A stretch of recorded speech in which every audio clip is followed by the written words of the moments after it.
Hello, this is Chef John from foodwishes.com with a delicious cauliflower Alfredo. Just like spaghetti Alfredo, only with cauliflower. Not a lot of cream. Hardly any cream.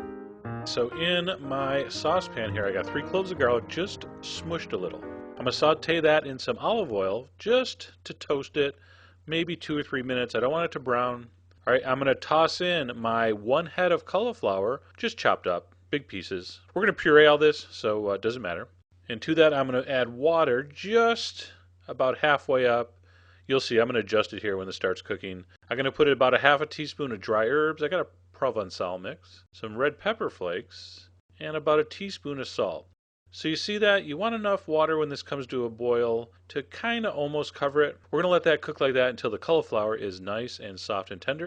In the meantime, I'm going to make the topping for this delicious spaghetti, which is going to be a very kind of crispy Parmesan breadcrumb. I'm going to take some breadcrumbs, some Parmesan, and a little tiny dash of olive oil.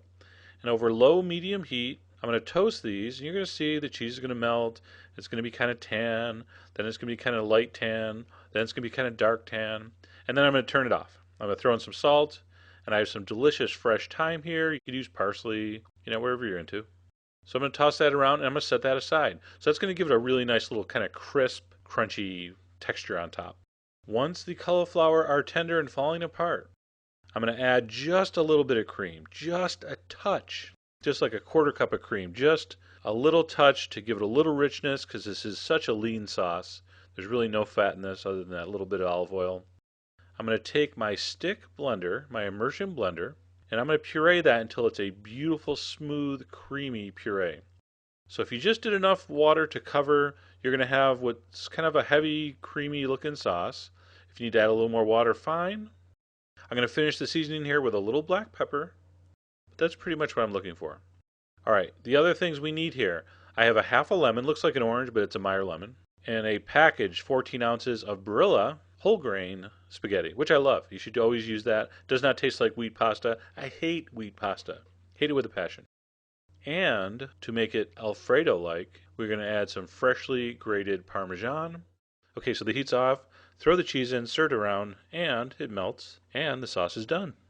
All right, so you're going to boil your spaghetti till it's cooked. Drain it. I'm going to throw in the juice of half a lemon. Give that a toss. I want that thirsty, hot spaghetti to soak up that lemon juice first. So toss it around for a second.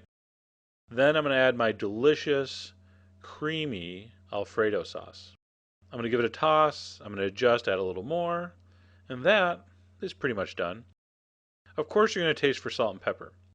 So what I want to do here, I'm going to plate this up. I'm going to put a little more sauce on top. And then I'm going to top with some Parmesan cheese and with the very delicious crispy toasted Parmesan crumbs. I tend to overlook our vegetarian fans. So anyway, I thought I would throw them a bone here. Although, I guess throw them a bone is not really appropriate. So I guess I don't know, what do? Throw them a branch? And that's it. Very light, surprisingly light, yet full flavored, creamy, yet only a touch of cream. Tastes rich, but yet it's not rich. And totally meat-free. So there you go, cauliflower Alfredo. You should give that a try, even if you're not a vegetarian. It's delicious. Go to the site, get the ingredients, and as always, enjoy.